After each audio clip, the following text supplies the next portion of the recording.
Welcome back to the Talkin' TV channel. On today's first time watch, we're going to be watching The Silence of the Lambs in honor of its 30th anniversary. I'm Dom the movie nerd. I'm Chris the TV nerd. And today we are going to find out if this movie is really worth winning the Big 5 Oscars when it originally came out. All that and more. Stay tuned.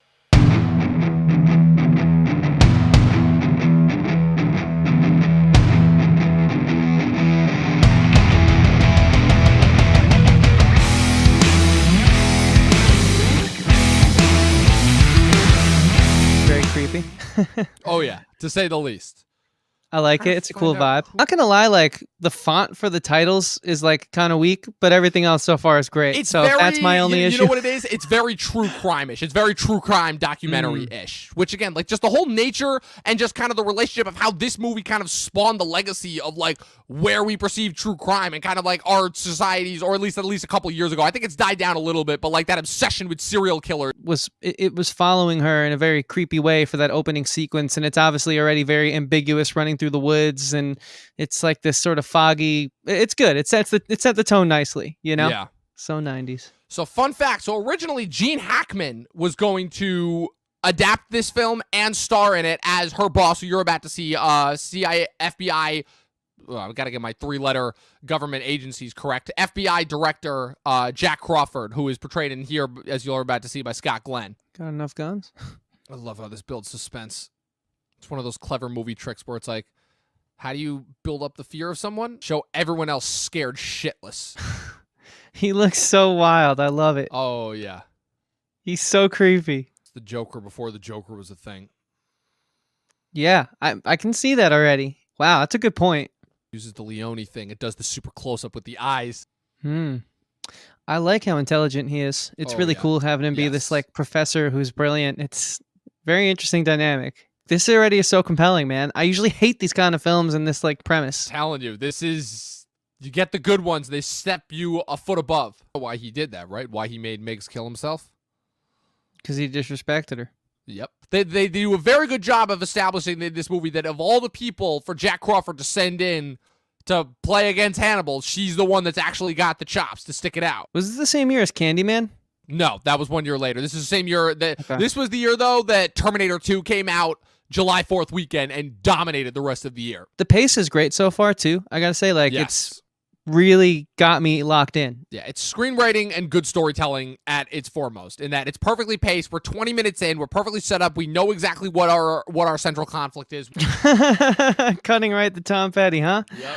Wow, what a emotional Notice how he change. was leading her in that direction. Like, yes, please, go into the back of my van. Nothing bad will happen. Notice how all this was perfectly set up without Jack actually having to tell Clarice who Buffalo Bill is. Yeah, oh man, I want to just like go off on a tangent about Buffalo Bill, but because you think he's creepy now.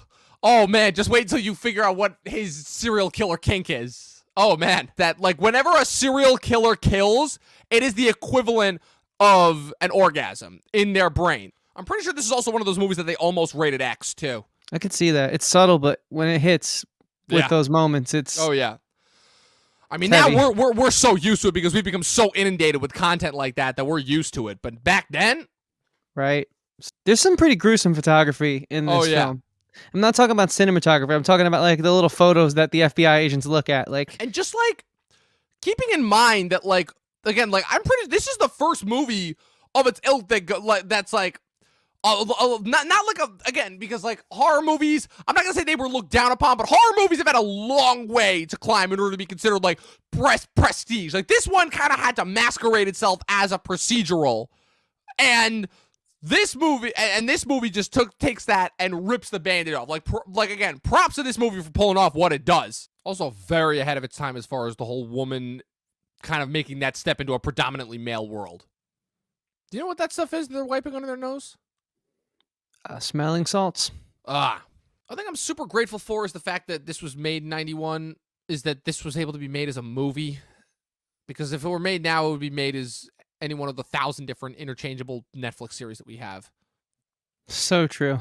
The camera work, too, is wild. Yeah. So subtle, but so... It seems minimalistic, but there's actually a lot that's going on with the close-ups and the cuts and the edits. And what's Okay, odd question, and I hate to be that guy, but I always wondered, how is it that serial killers have the money to afford like the full house, and like also like the amount of time that it takes to work to make that much money in order to maintain that lifestyle that allows them to be the serial killer. Like I never understood that, and that's probably me nitpicking too much, but like I just had to get it out there because it's been weighing on my mind for a couple years now. Serial killers always leave a calling card, and what better to signify what he wants for himself than the moth, the caterpillar transforming into the beautiful butterfly.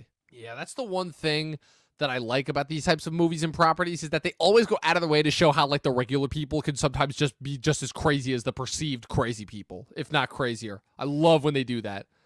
Yeah, it's really working right now. Yeah. That's for sure. Like Mindhunter, that's another thing that Mindhunter does absolutely brilliantly. The pen, never leave anything like that around somebody like him. Also, fun fact, any movie that's able to work the title into the actual movie itself is automatically a perfect movie. It doesn't matter if the movie's actually bad or not. The movie's automatically a perfect movie. Yeah, I enjoy those moments. You're going to see when we get to Face Off. That's going to take on a whole new meaning. What the hell? Yup. What the hell? The blood on the rare pork is disgusting. Yep.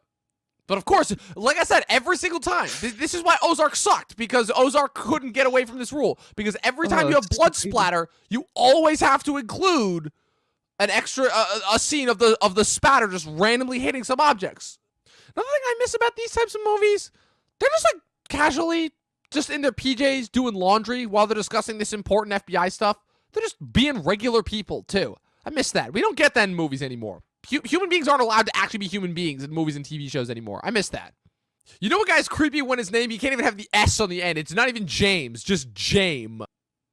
It's just ruined 80s glam rock for me. Yep. And new wave for that matter. Thing too, also just to think of like, again, just because we're so inundated with the smartphone age that like pre-smartphones, like yeah, if you like were small town, like the chances of getting out were like very, very like slim.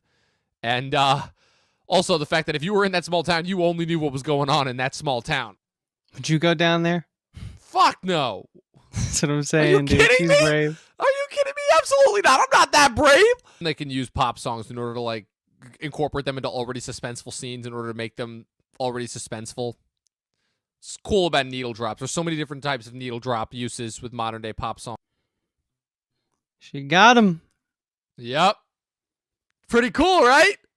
And what gave away the click? A little bit of sound like that. Freaking awesome. One of the coolest ways that a good guy dispatches of a bad guy in a movie that I think I've ever seen.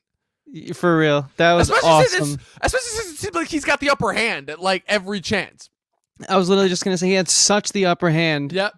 That's what I mean. More than I've seen in a long time. That's the brilliance of this storytelling, is because and the significance of a character arc, because had she not had any interviews with Hannibal pre this exchange, she does not walk out of that house alive. Yep. It's like, I can't fully justify saying that doctor deserves it, but he comes deserved close. It. He deserved it. What are you talking about? That's insane. Just because he was on the right side of the law doesn't make him a good person. Chris, now that we're both finished, what are your thoughts on The Silence of the Lambs? Just initial thoughts. Yeah, it's a phenomenal film, man. It's gut-wrenching. It's really terrifying. You know, I wasn't faking it all when I said I had chills. It was like, you know, I get chills when I drive past, like, you know, roadkill, which is just gross to me. And I feel bad for, like, you know, the animal. It evokes like an emotional quality in me. And even though we live sort of in an area where that kind of is a thing, there's a lot of that, deers and whatnot, it never goes away. And I had that same sort of like feeling of sadness and sort of, you know, remorse for the victims in this film that I did for like the animals I see in real life. And I'm a huge animal lover, so of course that dog got to me. But it's just very emotional reaction here because of how well done this film is. I think it's obviously a testament to the writing being so airtight and these characters just being so realized in a very perfect way, I would say. Obviously, you know, Anthony Hopkins embraces Hannibal Lecter, and I have no other pre-exposure to the character. I know that there's been a few other, you know, conceptualizations of that character, and I know he's come back to reprise the role, but man, I mean, I don't even know if I need to tarnish that. Like, this was it. This was amazing. Like, this was like one of the best thrillers I've seen in quite some time.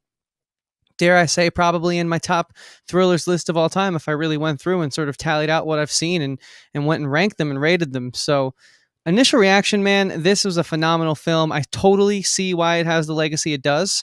I definitely don't think it deserves the horror moniker.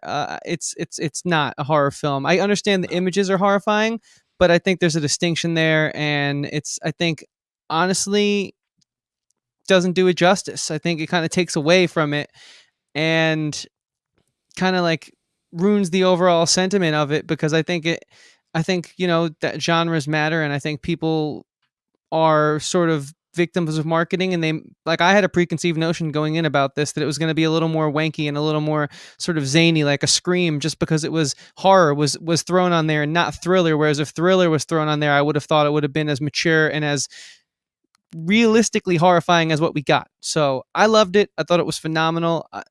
Everything about this film really worked. I mean, you chime in, man. You just saw it for a second time. What's your take on it all? I mean, I feel like if that's the worst thing you could say about this movie is that it's not technically a horror movie, it's a psychological thriller, then that should tell you something. No, look, all I'm going to say is this just kind of reaffirmed to me everything as to why this movie is as good as it is in the first place. This is a masterclass in storytelling just overall. Like, every single thing about this works. The eye for detail's all there. It has those things that I love in movies where it'll have a little thing happen in the beginning of a scene and that thing will come back to pay itself off like however much later. It could be within the same scene. It could be several scenes later. Just, again, for everything that this film was able to add as far as kind of like our exploration of serial killers and where that goes and kind of how that disseminates through into today, just the performances that we got. There's just so much to enjoy about this movie that you almost forget just how much inspired it in general, just like kind of how it was taking what it had before and really kind of inspiring this whole new subgenre and kind of, in a way, awakening our culture to like this knowledge and understanding of serial killers and by default humanity that we really didn't have before. Like sure, like obviously the FBI and like people who work for the government, like, yeah, they knew about these types of people, but like, what about the common people who like just didn't really know about this stuff? Like, this film was kind of their awakening to that. And like, yes, it's absolutely going to be disgusting as far as the subject matter goes, and sure, it's excessive in its brutality in its kind of portrayal of it, but it's necessary in order to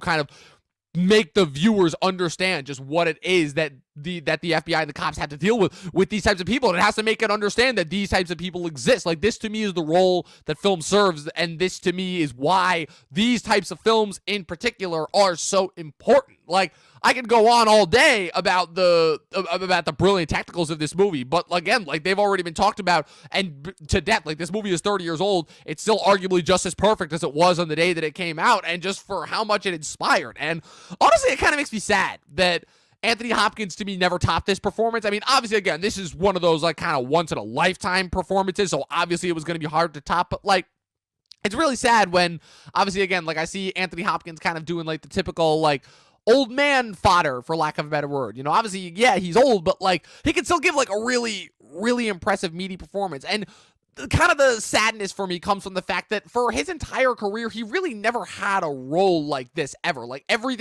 other role that he had was very much like kind of its ilk, like very British and very prim and very proper. But this role was like, no, not only was this like him getting into character, this was a character that was like defining for like the next 30 years. Like, people, like, he effectively took the name Hannibal Lecter and made that a household name, not just like some other literary character. And you can see it because, again, like, it's inspired this whole legacy, this whole kind of like universe, for lack of a better word, confusing rights notwithstanding, you know, like, and he's been played by three other actors. Mads Mikkelsen is probably the closest one that he gets to it, and none of them can just inspire it, because he does that thing that Ledger did so well in The Dark Knight, which is where you're both disgusted by him, but he's endlessly fascinating, and you constantly want to know more about him. And like, just, it doesn't matter what he does, he is always fascinating, he's always the center of attention, he's always the one with all the cards, he's always the one controlling every single thing that is happening around the room. And the craziest thing is that he's not even the bad guy of the movie. He is a bad guy, and he is the lead part. He is one of the 3 central figures, and he is very crucial to the plot. But again, 11 minutes of screen time, and this is what you get for it. You know, like that's really all I can say to this. Like, I feel like kind of the first time that I watched this, again, I was very early in my film watching career, so it was more so just like watching this for like, okay, this is one of the various movies that I'm like, I kind of have to see, and I was obviously blown away by it. But now I definitely have, like, I would say a much deeper appreciation for it that I may not necessarily have had before.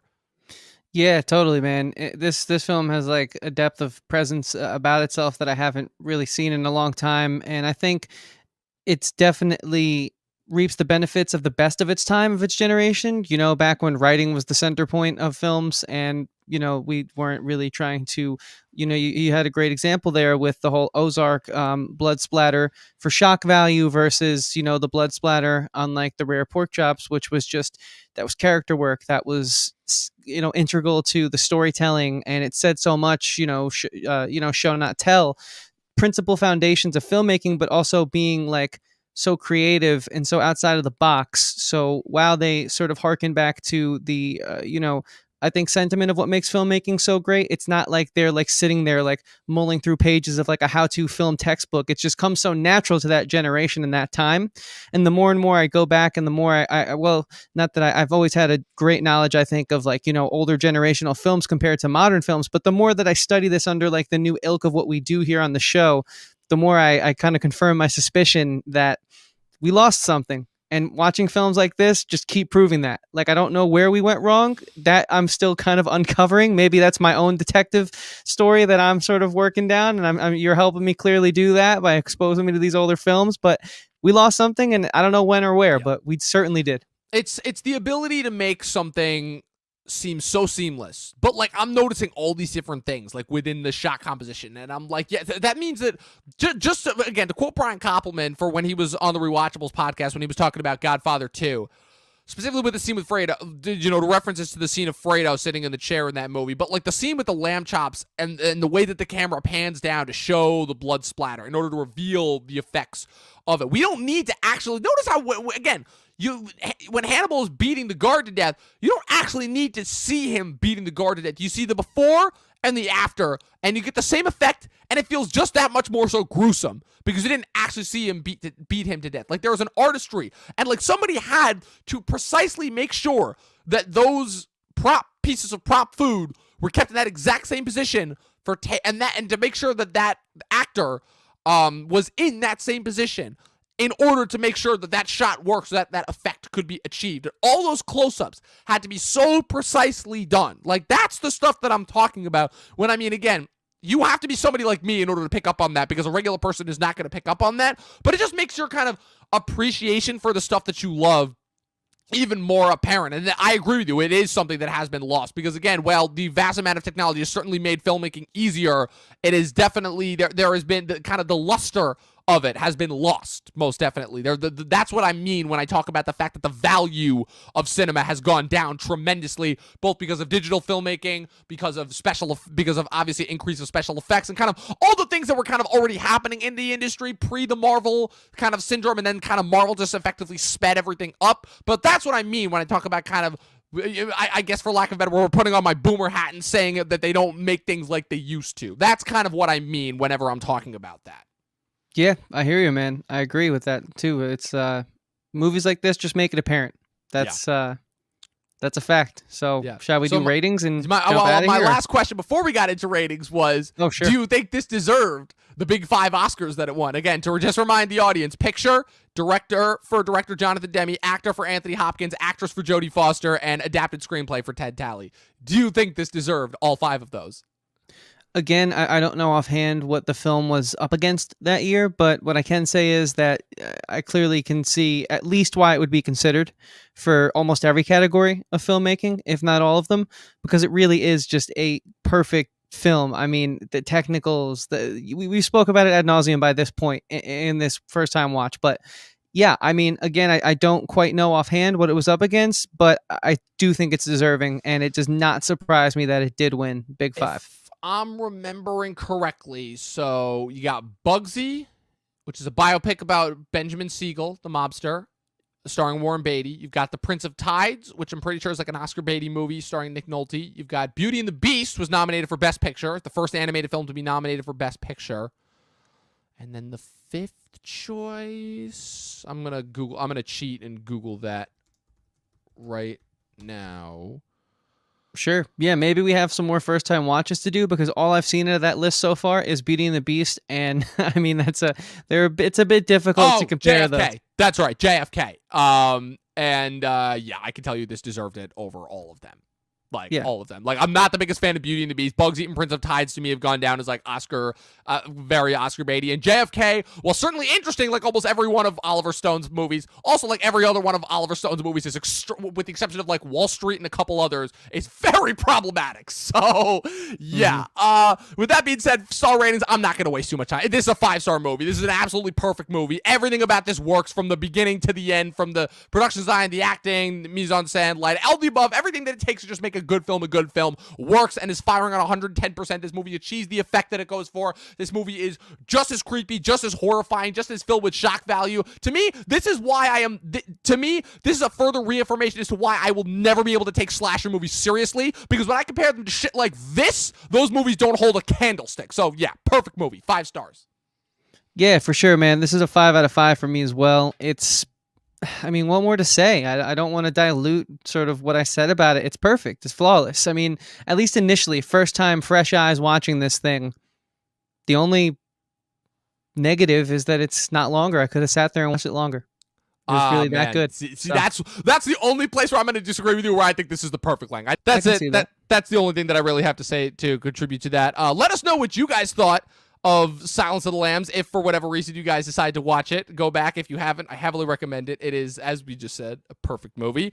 Again, leave them in the comment section below. Make sure to click the like and the subscribe button. As always, click the bell next to the subscribe button. That way you guys get notified every time we put up a new piece of content. We have new bits of content every Monday, Wednesday, and Friday. When this goes up, we will have put out our podcast on For All Mankind, Season 2, a very, very good show. I heavily recommend everyone to be watching it. Actually gave me some hope in the future of Apple TV content shows. Oh, wait, there actually are still people who actually give a shit about quality television and not just throwing shit up to be consumed for 1 minute and then just focusing on the next thing. So that obviously had me very tickled as far as, just my overall joy when it comes to the content that we consume. And of course, join us in 2 days for the latest bit of Disney schlock as we do the penultimate episode of WandaVision, episode 8. Hopefully there's more to talk about than there was this past week. Chris, where can the good people find you? Yeah, I hope you guys enjoyed this video. We love doing these types of things for you, so thanks for hanging and watching and checking it out. You can find me anywhere that matters at Christian Ivanko. I make music. I talk about film, art, whatever. It's a good time there. I'm trying to be more consistent and post more, and working on my new album, which I hope to have out later on in this year. So that's the main reason I tell you about it. And again, that's at Christian Ivanko, Evanko. And Dom, where can the people find you? At Movie Nerd Reviews on Facebook and Instagram, but more importantly, the place where I actually do most of my work, because I don't really care about my own personal social medias. I think the majority of things that I do on there is I think I post like my usual like hinty, like trolly reaction to WandaVision on Facebook after I watch it in the mornings, and that's about it. And occasionally I'll sift through and I'll find like a good like meme or an interesting think piece that a former teacher of mine has posted that I'll read and share. But the majority of places where I'm actively posting is of course on Facebook and Instagram for our socials here. That'd be at Talkin' TV or at Talkin' TV Podcast. No G. Had a lot of fun with this. Can't wait to catch you guys on the next one. We've got a lot more first-time watch-alongs, movies that Chris hasn't seen, movies that I haven't seen, because yes, hard as it is to believe, I have not seen everything. There are still a few things that I need to watch, and we're going to try and hit them all this year for this channel. We're going to have a lot of fun doing it. 12 seasons in a short film, and as always, people, watch more fucking movies. We'll see you guys next time.